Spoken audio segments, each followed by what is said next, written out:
მოგესალმებით მეგობრებო და დღეს ძალიან მოკლედ მინდა ვისაუბრო ნაციონალური მოძრაობის პროპაგანდისტზე ვინმე არქიმანდრიტ თეოდორე ყურაშვილზე და ძალიან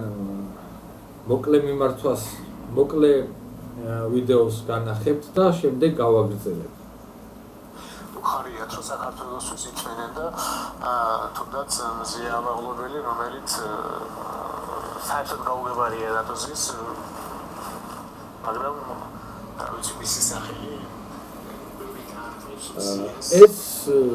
წვერებიანი კაცი რომელიც სასულიერო პირად არის წოდებული მაგრამ შინაარს თუ ჩაუღრმავდებით აღმოაჩენთ რომ არის ჩვეულებრივი ნაციონალური მოძრაობის პროპაგანდისტი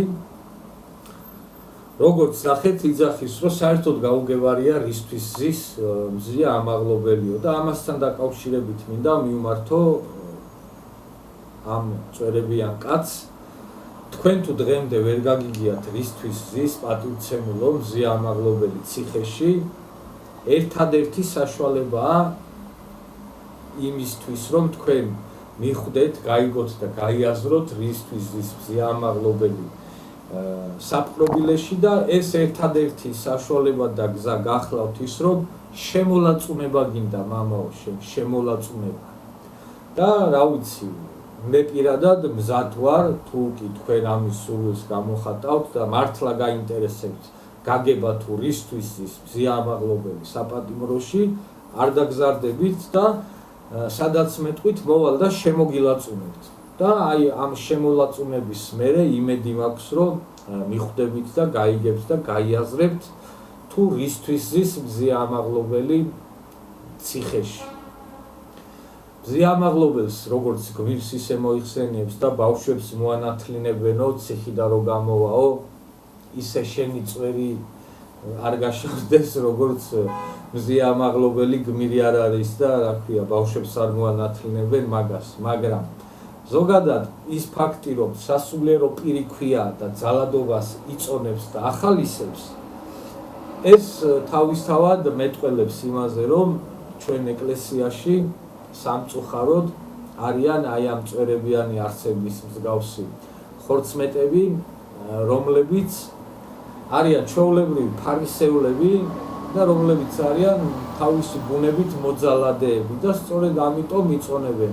მზია ამაღლობელის ძალადობას პოლიციელზე ასევე აი ეს წვერებიანი კაცი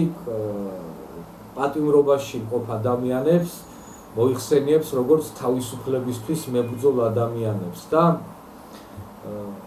ამ კაცისთვის თავისუფლებისთვის ბრძოლა ყოფილა თბილისში რო პარლამენტს ცეცხლს მოუკიდებ პოლიციელს რო ცეცხლს წაუკიდებ ქვებს რო ეცვლი პოლიციას და რავი მცირეწლოვანი შვილების თანდასწრებით რომ მიუვარდები კიდე ადამიანს და შეურაცხყოფას რომ მიაყენებ და ბავშვებს რომ დასტრესავ ეგ ყოფილა თავისუფლებისთვის ბრძოლა ხო და აი ამ მამაოს შინაარსიდან გამომდინარე ყველა ვარიანტში ჭირდება შემოლაწუნება და რა ვიცი მოკლედ როგორც უკვე აღნიშნე მე პირადად მზად ვარ რომ ერთი შემოლაწუნება არ დაგამადლოთ და თქვენ თუ მართლა ვერ იგებთ რისთვის ის მზია ამაღლობელი ციხეში